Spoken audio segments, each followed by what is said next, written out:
Welcome back to the Job Files, Faith Under Fire. Day 2, Chapter 2 of the Book of Job. We're walking 42 days through this thing because there are 42 chapters in this book. So let's jump right in because we got a lot to cover in these 42 days. So Chapter 2, before we get there, let's give a little historical and theological context, okay? Heaven is now back in council. Like, that's what I call it anyway. They're in council, they're back in the meeting, and the angels are meeting with God right now. And guess who comes strolling in? Satan. Satan's strolling in again. He accuses people at this point of only worshiping God because of what he can do for them, what he can give them. But Job turns this whole thing upside down because he lost everything. He lost his land, his cattle, his servants, his children. Like, he has nothing left at this point. And he still decides to worship God. That's bananas, but that's what he does. At this point in time in history, people believed that you're going through things because it's related to personal sin. If you're sinning, bad things happen, period. But Job is evidence that this is not the case because he didn't sin. God just saw fit to let Satan have his way with him because he wanted to prove a point. Basically, this is not what it is. This is not what people do. And so that's my point. And he's proven it up until this point. The crazy part about chapter 2 is it teaches us that Satan will try to attack you. He'll attack and he will attack you. But when he fails the first time, he's coming back a second time, period. And he's coming back with a vengeance, okay? But God still sets boundaries. And at this point, he set the same boundary that he set the last time. So let's jump right into chapter 2 and get this ball rolling because it's pretty deep, right? So here we are. We find ourselves back at the council. The angels are talking to God. Satan comes strolling in, and God asks him the same question he asked him the first time. What are you doing? And Satan answers with the exact same answer. I'm chilling, roaming the earth, period. And so God says this strange thing. He says, have you considered my servant Job? Say what now? Y'all already considered him the last time and took everything from him. You want me to consider him again? Okay, cool. That's good. Because here's the thing, God, like, people will do anything if you hurt them or harm them. And so God's like, really? All right. You can have your way. You can attack him personally. Like, not his things because those are already gone. You can attack him, but you can't kill him. Again, the same parameter, the same boundary. You can attack him, do your best, throw the kitchen sink at him, but you cannot kill this man. And so Satan's like, all right, cool, bet, I got this. I'm going to go ahead and do it. And so what does Satan do? He gives this man boils, blisters from head to toe. Head to toe. If you've ever had blisters or nerve pain from shingles, me right here, then you can have some idea as to what this man was going through. With shingles, it only happens on one nervous tract. For me, it's across my back, down my arm. I mean, it hurts like crazy. Couldn't imagine that kind of pain from head to toe. And I'm pretty sure at this stage of the game, it was worse than that. So he was hurting. He was a sick man, right? From head to toe. And his wife sees him. His wife is hurting and she's crying because she's grieving. She done lost her kids and now she sees her husband is sick. He's hurting. He's going through the same thing that she's going through, but times like 12 because now his body is ailing. It's failing. My bad. It's ailing and it's failing. And so she says to Job, bruh, babe, listen, why is your integrity still intact?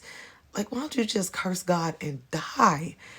Not like the prophetic, babe, do it. No, she's hurting. And when people hurt and when people are grieving, sometimes they're going to say some things that they don't mean to say, but they're hurting. So you got to give people grace sometimes. I digress. This is happening. And Job says to his wife, babe, you thinking like a foolish woman right now. Like, I understand that we're going through some things, but you're thinking it foolishly now. Like, listen, what we supposed to do? Only give God glory with the good stuff? Like, no. The Lord giveth and the Lord taketh away. Like, we got to worship him through all things. God is good all the time. And all the time, that's so churchy. God is good. But like, basically, that's what he was saying. You can't just worship God and give him glory in the good times. You got to do it in the bad as well. And so That happens. He talks to his wife. All is right with the world. Of course, in that moment, he's still sick. He's still ailing. He is sitting in the ashes. He's grieving. And three of his homies heard of what had happened to him. So they roll up. They come from a faraway place, faraway places, because they're from three different places. And they roll up and they don't even recognize him because he has these boils and these blisters on him. And so what do? They cut their clothes off. They cover themselves in ashes and they just chill with the man. Listen, sometimes your friends don't need to say a word. They just need to sit in that thing with you until you're ready to talk. So friends, sit and be quiet until your friend is ready to talk, especially if you know they're going through something heavy, right? Let them talk when they're ready, because this is what his homies did. They sat with him for 7 days in ashes, in silence. Just being present sometimes is more, and it helps more than you actually opening your mouth, okay? All right, that part. So let's go ahead and get to these points. Grab your notebook and your pen, and let's get to the good stuff, right? Number one, suffering doesn't mean God is against you. Job did absolutely nothing to deserve this. Not a thing. He did nothing. Some battles happen because you're chosen, not because you're cursed. He did nothing. He was chosen because of his integrity. He was chosen because of his honor to God. He was chosen because of his character, who he was before the storm hit. That's why he was chosen. You may be chosen for that very same reason. Number two, the enemy always comes back for round two. As I stated before, he'll come the first time. If he's not successful, he's coming back again. Period. He lost the first attack, so he had to level up. And so the first one was bad. The second one was even worse. Yep, when it rains, it pours, for sure. Number three, God sets limits on every attack. God said, you can hurt him, but you can't kill him. Boundaries. You can only go but so far. Period. And so Satan could only go but so far. Right? He couldn't go further than what God allowed him to go. Number four, people hurt differently. And that's what I was saying about when people hurt, sometimes they say some things that they don't mean. They're hurting. You got to give people grace sometimes. I mean, I know it's hard and it can be offensive, but you got to think about what people are going through before you attack and open your mouth. Okay? Number five, integrity has to survive pain, not just praise. It's easy to love God when everything's going good, but true integrity shows up in the ashes. Life is great. You have money. You have your house, your car. Everybody's alive and well. You're in good health, life, health, and strength. It's easy to go to church and worship God at that point because all things are good. When things are bad, can you still say, to God be the glory? Can you still give him praise? Can you still get up and worship him every day in spirit and in truth? That's real integrity. That's really living what you sing about, what you preach about, what you speak about. Okay? Some of your trials are spiritual and not situational. Stop letting the enemy convince you that your suffering means God forgot about you. Sometimes it means God trusts you. He did not forget about you. Sometimes his silence seems like it, but he did not.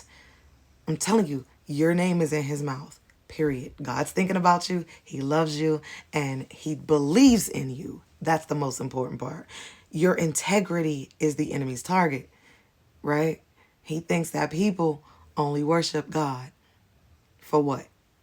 What he can do for them. Is that you? I think I asked that question yesterday. Some advice comes from wounded people. It does.